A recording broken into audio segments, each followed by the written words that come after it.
안녕하세요. 여러분의 고단한 하루 끝에 따뜻한 온기를 더해드리고 싶은 은은한 마음 서재입니다. 오늘 들려드릴 이야기가 지친 마음의 작은 위안과 따뜻한 위로가 되었다면 앞으로도 따뜻한 여정을 함께 걸어갈 수 있도록 구독과 좋아요로 마음을 나누어 주세요. 오늘은 누구도 입 밖으로 잘 꺼내지 않는 이야기를 해보려 합니다. 친구들과 술자리에서 혹은 동창 모임에서 이런 이야기가 나올 때가 있습니다. 나는 국민연금에 개인연금까지 합치면 한 300은 나와. 나는 퇴직금으로 받은 거 그냥 묶어놓고 이자만 받고 있어. 그 이야기를 들으면서 마음 한구석에 슬며시 가라앉는 순간이 있으셨나요? 겉으로는 그래 좋네 하고 웃으면서도 속으로는 내 통장을 떠올리게 됩니다.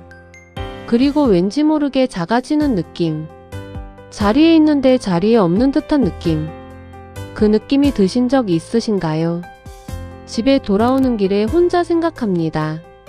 나는 평생 뭘 했나? 그렇게 열심히 일했는데 왜 이 모양일까? 그 생각이 며칠을 따라다니기도 합니다. 그 마음 정말 당연합니다. 그리고 그것은 절대 여러분의 잘못이 아닙니다. 오늘은 그 감정이 어디서 오는지, 그리고 그 감정에 짓눌리지 않고 다시 당당하게 설 수 있는 방법을 함께 찾아보겠습니다. 1장 왜 돈 얘기만 나오면 작아질까? 먼저 이 감정의 뿌리를 함께 들여다보겠습니다. 심리학에 자기가치 외부화라는 개념이 있습니다. 어려운 말이지만 쉽게 설명해 드리겠습니다. 자신의 가치를 자기 내면에서 찾지 못하고 외부의 어떤 기준, 보통은 숫자나 결과물로 확인하려는 심리를 말합니다. 지금의 60대 남성들이 살아온 시대를 생각해보면 왜 이런 심리가 생겼는지 자연스럽게 이해가 됩니다. 그 시절 남자의 가치는 거의 한 가지로 측정됐습니다. 얼마나 안정적인 직장에 다니는가, 얼마나 많이 벌어오는가. 가족을 부양하는 능력이 곧 그 사람의 존재 가치였습니다. 남자가 능력이 있어야지라는 말을 들으며 자랐고 그 능력은 곧 돈으로 환산됐습니다. 그렇게 수십 년을 살다 보면 자기도 모르게 돈이 곧 나 자신이라는 등식이 마음 깊이 새겨집니다. 퇴직금이 많으면 내가 가치 있는 사람이고 연금이 적으면 내가 부족한 사람이라는 식으로 무의식이 작동하는 것입니다. 그래서 친구의 연금 액수를 듣는 순간 그것은 단순한 숫자 비교가 아닙니다. 저 사람은 가치 있는 인생을 살았고 나는 그렇지 못했다는 더 깊은 자기 평가로 이어지는 것입니다. 그 평가가 너무 빠르고 자동으로 일어나기 때문에 의식하기도 전에 이미 마음이 작아져 있는 것입니다. 이것은 여러분이 약해서 그런 것이 아닙니다. 그렇게 살도록 만들어진 시대를 온몸으로 살아오신 것뿐입니다. 2장 그 숫자는 인생의 전부를 말해주지 않습니다. 상황을 객관적으로 바라보기. 여기서 한 가지 냉정하게 짚어보고 싶은 것이 있습니다. 퇴직금이나 연금 액수가 그 사람의 인생 전체를 보여주는 지표일까요? 조금만 깊이 생각해보면 그 숫자는 아주 좁은 한 가지 단면만을 보여줄 뿐입니다. 연금이 많은 친구는 어떤 인생을 살았을까요? 어쩌면 그는 가족과 보낼 시간을 포기하고 회사에만 매달려 살았을 수도 있습니다. 자식이 아플 때도 자리를 비우지 못했을 수도 있고 명절에도 일터에 나가야 했을 수도 있습니다. 우리는 그 친구의 통장은 보지만 그 통장을 만들기까지 그가 무엇을 희생했는지는 보지 못합니다. 반대로 여러분이 살아온 길을 떠올려 보세요. 자식이 아플 때 옆에서 지켜주셨던 날들, 가족 여행을 위해 휴가를 냈던 순간들, 퇴근하고 집에 돌아와 아이와 놀아주셨던 시간들, 그 시간들이 통장에는 찍히지 않습니다. 하지만 그것이 가치가 없다는 뜻은 절대 아닙니다. 심리학에서는 이것을 가시적 가치와 비가시적 가치의 오류라고 부릅니다. 사람들은 눈에 보이고 숫자로 환산되는 것을 진짜 가치라고 착각하지만 실제로 인생을 채우는 것은 숫자로 표현되지 않는 것들이 훨씬 많습니다. 연금 액수는 보입니다. 하지만 그 사람이 자식과 나눈 대화, 배우자와 함께한 시간, 어려운 순간에 가족을 지켜낸 마음은 보이지 않습니다. 보이지 않는다고 해서 없는 것이 아닙니다.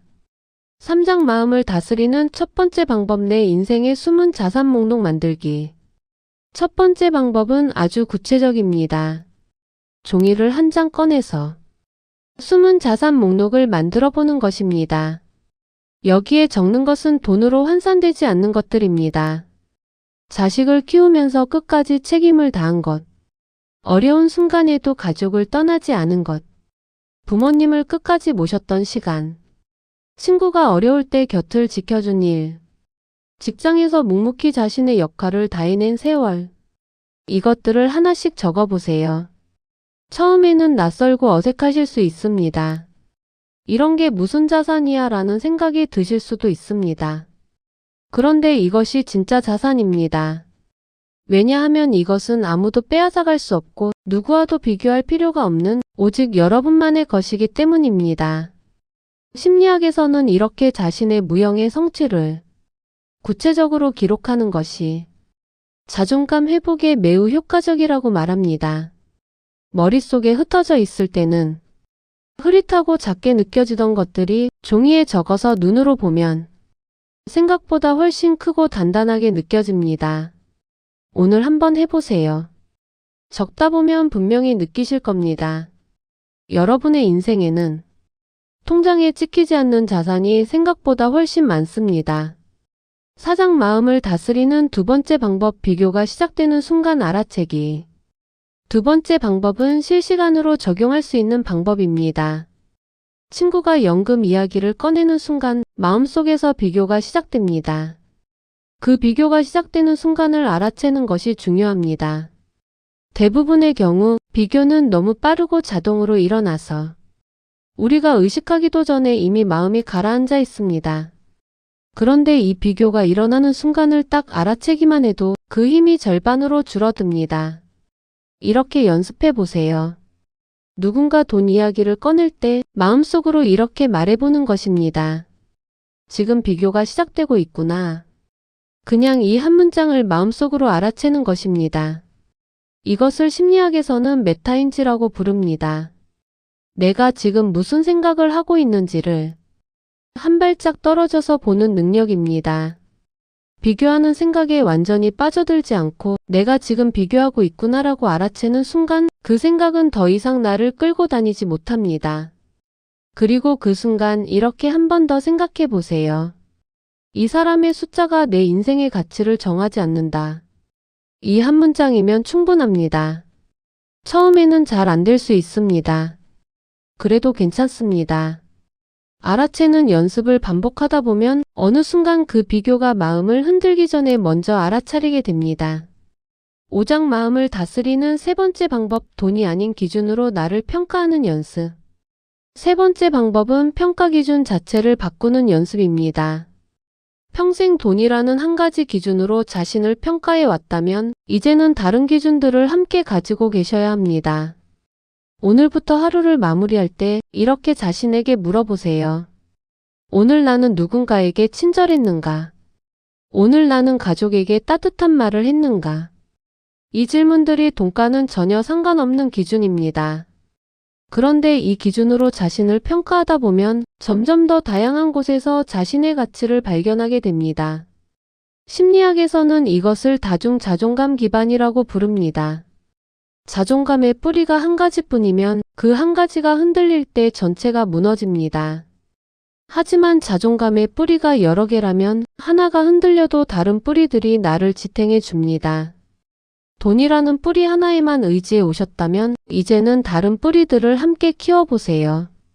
가족과의 관계, 건강을 돌보는 습관, 새로운 것을 배우는 즐거움, 누군가에게 베푸는 따뜻함. 이런 것들이 쌓이면 친구의 연금 액수 한마디에 흔들리지 않는 더 단단한 자존감이 만들어집니다. 6장 평생 헌신해온 그 시간이 가장 큰 가치였습니다. 오늘 이야기를 들으시면서 이런 생각이 드신 분이 계실 수 있습니다. 그래도 솔직히 돈이 있어야 노후가 편하지 않나. 맞습니다. 돈은 중요합니다. 노후의 안정을 위해 돈을 준비하는 것은 절대 가볍게 볼 일이 아닙니다. 다만 오늘 드리고 싶은 말씀은 돈이 인생의 유일한 성적표가 되어서는 안 된다는 것입니다. 돈은 인생을 살아가는 데 필요한 도구입니다. 하지만 인생 그 자체의 가치를 결정하는 것은 아닙니다. 여러분은 평생 가족을 위해 일했습니다. 자식을 키우고 집을 마련하고 어려운 순간에도 자리를 지켰습니다. 그 시간 동안 여러분은 누군가에게는 든든한 아버지였고 믿을 수 있는 남편이었고 책임을 다하는 가장이었습니다. 그 역할들은 통장에 찍히지 않습니다. 하지만 그것이 여러분의 인생에서 가장 크고 의미 있는 가치였습니다. 연금 액수가 적다고 해서 그 가치가 줄어드는 것이 아닙니다. 마무리. 오늘 이 이야기를 끝까지 들어주셔서 진심으로 감사합니다. 친구의 연금 얘기를 들으며 혼자 작아졌던 그 모든 순간들, 집에 돌아오는 길에 혼자 한숨 쉬었던 그 밤들. 정말 고생 많으셨습니다. 그 마음이 약해서가 아니라는 것 이제 아셨을 겁니다. 오늘 드린 3가지를 기억해 주세요. 내 인생의 숨은 자산 목록을 한번 적어보세요. 돈으로 환산되지 않는 것들이 생각보다 많습니다. 비교가 시작되는 순간을 알아채세요. 알아채는 것만으로도 그 힘이 줄어듭니다. 그리고 돈이 아닌 다른 기준으로도 자신을 평가하는 연습을 해보세요. 그 뿌리들이 여러분을 더 단단하게 지켜줄 것입니다. 여러분의 통장 잔고가 여러분의 인생을 말해주지 않습니다. 평생 가족을 위해 헌신해온 그 시간, 그것이 누구도 빼앗을 수 없는 여러분의 가장 큰 자산입니다. 정말 수고 많으셨습니다. 나이가 들어 인간관계에 지쳤던 경험이 있으신가요? 마음속에만 담아두었던 이야기를 댓글로 편하게 털어놓아 주세요. 제가 하나하나 읽고 함께 위로해 드리겠습니다.